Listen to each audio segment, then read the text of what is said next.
så er jeg tilbage igen. Og som I kan se, spiller jeg Hearthstone. Og det er mig, Niklas. Og I kan måske har I set Emils video, hvor han siger, at jeg ikke har noget optaget i programmet. Det har jeg altså fået nu. Og det her skal lige så sige, det er anden gang prøve at optage den her video. Sidste gang hørte jeg et problem, men når jeg bevægede mig, så har den så ikke kunne se, hvad jeg altid trykker på. Jeg burde have fået fikset det nu. Og så var den forkert fil og sådan nogle ting. Men lad os prøve. Det er episode 1. Hearthstone med Niklas episode 1. Parentes dansk og sådan noget. Ja, I finder ud af, at den står titlen, ellers skal være ændre det. Men jeg spiller en kamp som Paladin. Og så ser jeg, hvor godt det går. Og jeg tror, jeg spiller 2 kampe. Jeg fandt i hvert fald sidste gang ud af, at jeg burde godt kunne.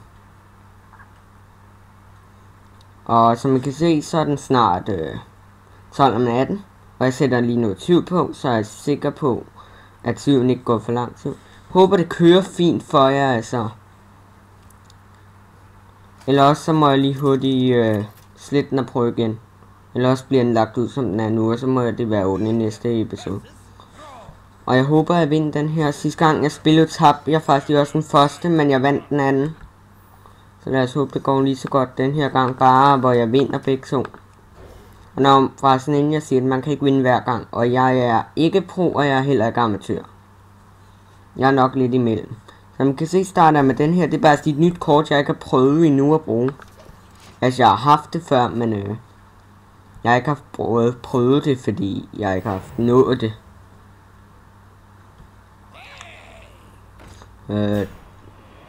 Og forresten, jeg tror jeg kommer til at have nogle gæster med. Jeg snakker noget om i hvert fald sidste gang, at det vil være hver 5. episode. Jeg tror måske jeg kan få Emil med, eller min fætter Jonathan med. Eller nogle andre med. Og hvis der er nogen af jer seere derude, der spiller spillet, så skriv det meget gerne til mig. Det kunne være rart at vide. Men og sige lige hvis lyden er for høj eller for lav eller et eller andet. Jeg kan ikke rigtig selv bedømme det.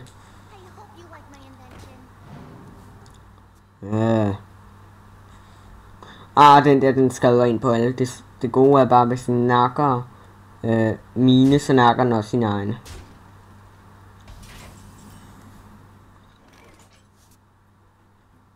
Jeg tror bare, at jeg laver det her trade. Jeg ved godt, det er på en måde dumt.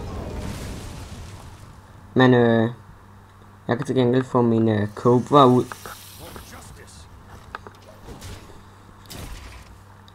I må lige sige, hvis der er noget gennem min stemme, og jeg ved godt, det ikke er det bedste, og håber min lyd er i orden. Jeg har taget min mikrofon fra min stationær, fordi jeg sidder med min bærbar. Og den der, den er ikke sjov. Den er ikke sjov.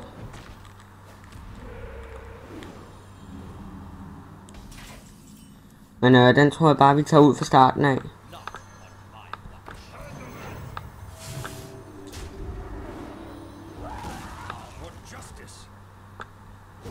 Nej, det hjælper jo ikke at gøre noget, for så healer den ud sig selv. Nå, men som I kan se, har jeg 2 legendaries på hånden. Jeg har min golden her, og jeg har min, den der, har de fleste nok, der spiller spil. Og I må også meget gerne skrive en kommentar om, hvad I synes om det her. Og I må meget gerne like, og I må også gerne dislike, så længe I skriver en kommentar om, hvorfor I disliker. Det var bare lige det, jeg vil sige og sådan noget. Og I må også gerne skrive jeres ballenetnavn, hvis I vil, hvis vi skal tage en kamp. Så kan det være, at jeg spørger jer. Og så kan jeg også være, at jeg optager det endda. Men jeg ved godt, det måske ikke er det største, da jeg ikke er den største YouTuber eller noget. Forresten, husk at tjekke Emils videoer ud. Jeg synes også, han lægger noget okay godt ud. Jeg ved godt, han lægger Call of Duty ud. Og det er ikke alle, der kan lide det. Men samtidig det er heller ikke alle, der kan lide Hearthstone. Og der kommer nok også noget Minecraft ud på et tidspunkt. Men jeg ser lige, om jeg kan aftale det med Emil eller sådan noget. For det er sjovere at spille Minecraft 2 end 1. Altid sjovere at være 2 i Minecraft end 1 person. Det vi så gør her, vi gør sådan her. Og så gør vi sådan her. Sådan trader man ud, uden at miste noget som helst. Det presser ham rimelig meget. Men det der, det presser mig endnu mere. Så lad os håbe.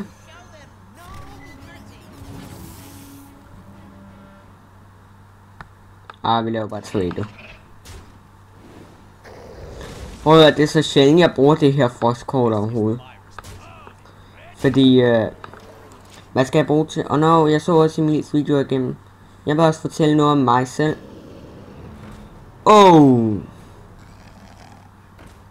Men det her så vil fortælle om mig, det er, at jeg hedder Niklas. Og jeg kan godt lide at spille computer. Jeg spiller mange forskellige spil. Så ved I det. Og jeg er altid... den vandt vi vist. Og jeg er altid frisk på at spille Hearthstone, hvis der er nogen derude, der spørger. Jeg skriver en kommentar. Og lad os komme til. Som jeg sagde, jeg får nok nogen med, nok i 5. episode, jeg prøver at skaffe en. Og der prøver jeg nok også at se, om jeg er guld nok til at åbne en pakke. Ellers så sparer jeg til en arena, og så laver vi en episode, hvor jeg kun spiller arena. Eller flere, det ved man aldrig. Og der kommer også snart noget Minecraft. Jeg håber, der kommer noget Minecraft ud snart. Jeg kan ikke love det. Jeg kan bare så godt lide Hearthstone lige for tiden. Så det må være efter, jeg har haft mit meget Hearthstone noget. Men skriv meget gerne en kommentar, som jeg sagde. Om der er noget, jeg kan gøre bedre, eller noget, jeg skal lave om på, eller sådan noget.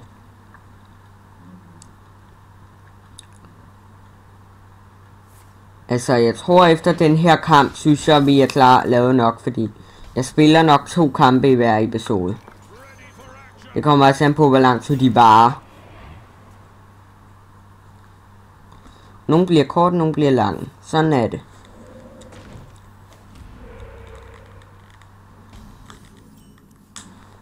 Og sådan vil det blive.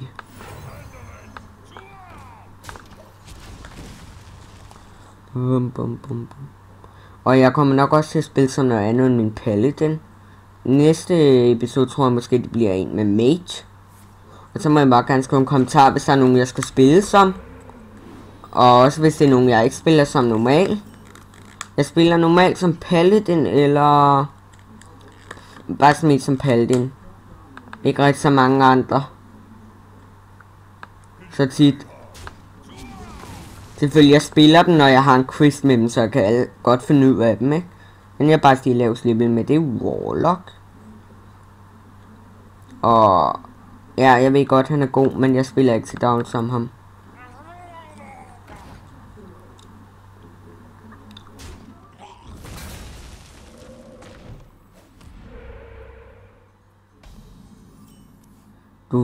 Hvad gør vi her?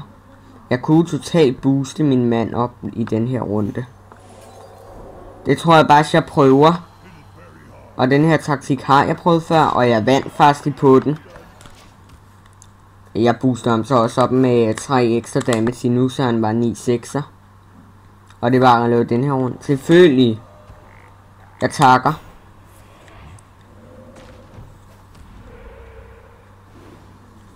Jeg vidste, han ville gøre det. Jeg tror, vi sætter vores Sentinel Shield Master ud. Men altså, I må også gerne skrive, hvis der er nogle andre spil, jeg skal spille. Udover Minecraft og Hearthstone. Måske kommer der noget Totally War, eller noget Battlefield, eller sådan noget. Jeg ved det ikke endnu. Battlefield bliver måske svært, da mit internet er langsomt.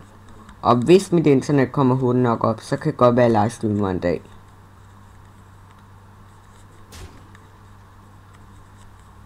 Man ved aldrig.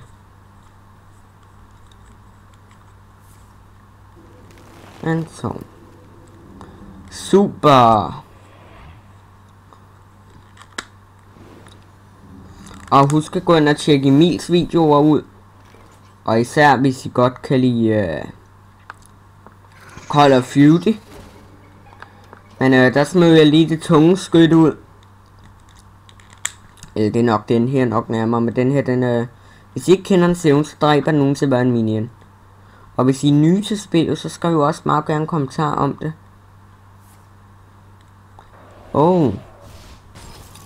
For jeg vil bare gerne hjælpe personen op i det. Altså, I får ikke min Skype eller sådan noget. Den holder jeg meget gerne privat.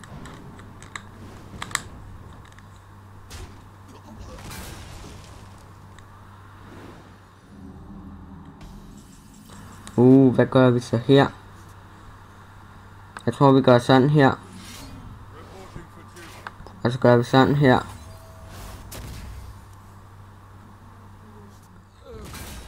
Grunden til at gøre det er, fordi det er godt at have mange minions ude på banen på samme tid. Og selvom det er i det der. Fordi hvis jeg så får sådan en, der giver 1 plus i liv og 1 plus skade, så de er altså lige pludselig dobbelt så gode, ikke? Det her, det tror jeg bliver en længere kamp. Jeg prøver at holde episoderne ved et kvarter-agtigt. Jeg kan ikke love det. Det kommer an på, hvor lange kampene bliver. Det kommer også an på held. Jeg ved godt, at ikke spillet består af held, men det er altid godt at have en smule held i spillet.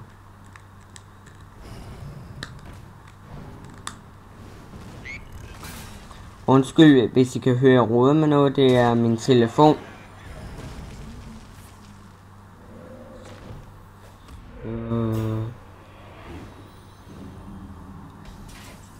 Det er noget lort, og undskyld jeg siger det, men det er det altså.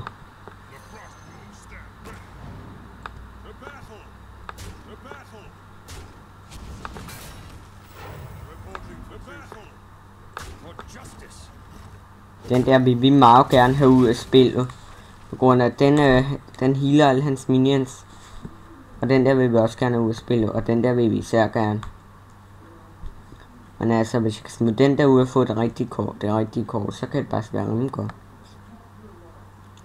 Nu får han en fire totem. Bare vent og se, jeg er sikker på det. Nej. Ja, okay, det er bare en ond strike, det der. Hvis ikke ved det er, så når den dør, så spawner den igen.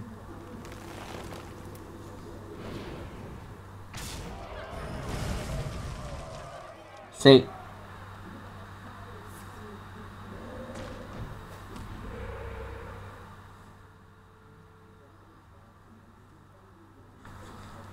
Altså hvis han ikke får noget tårn, kan jeg bare godt trade ud.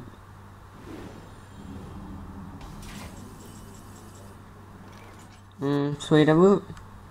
Ja. Yeah. Jeg tror bare, at mange vil sige, at det her det er et stort spil. Men jeg ser det bare som den eneste chance, jeg har.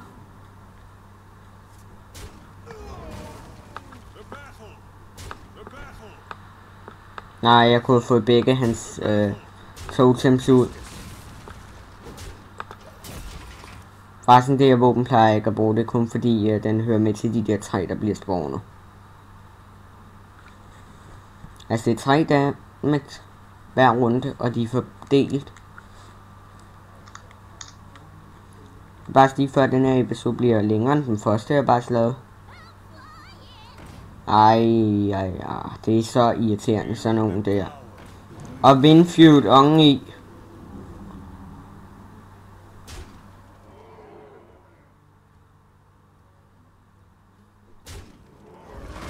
Det er måske ikke sådan, jeg ville have brugt den, men jeg er bare glad for, at det var sådan, den blev brugt.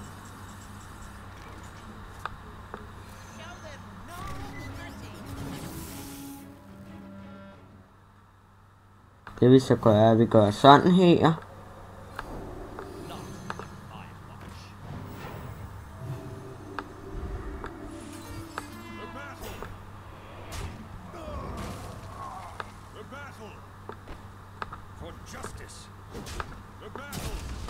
Ja. Og sådan får man lige kontrol over banen. Kontrol uden nogle problemer. Undskyld, hvis jeg taler lidt for meget engelsk en gang med dem.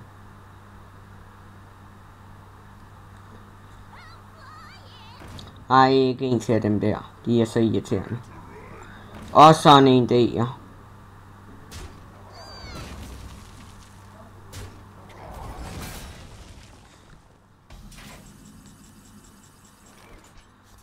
Den er god at have nu.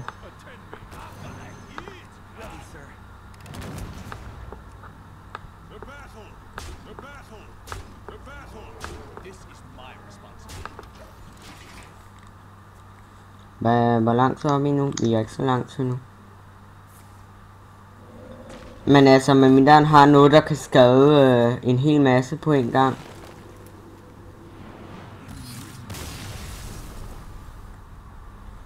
Nå. Så der ikke er noget at sige. Husk at like, hvis du kunne lide videoen, og hvis du vil se mere. Og subscribe, hvis du vil se mere fra kanalen. Og du må også gerne dislike, så længe du skriver hvorfor. Og give noget kritik, noget konstruktiv kritik kunne være dejligt, om hvad jeg kan gøre bedre. Og hvad jeg kunne ændre. Så ses vi vel i næste episode af Hearthstone med Niklas. Episode 2 er det vel så. Næste.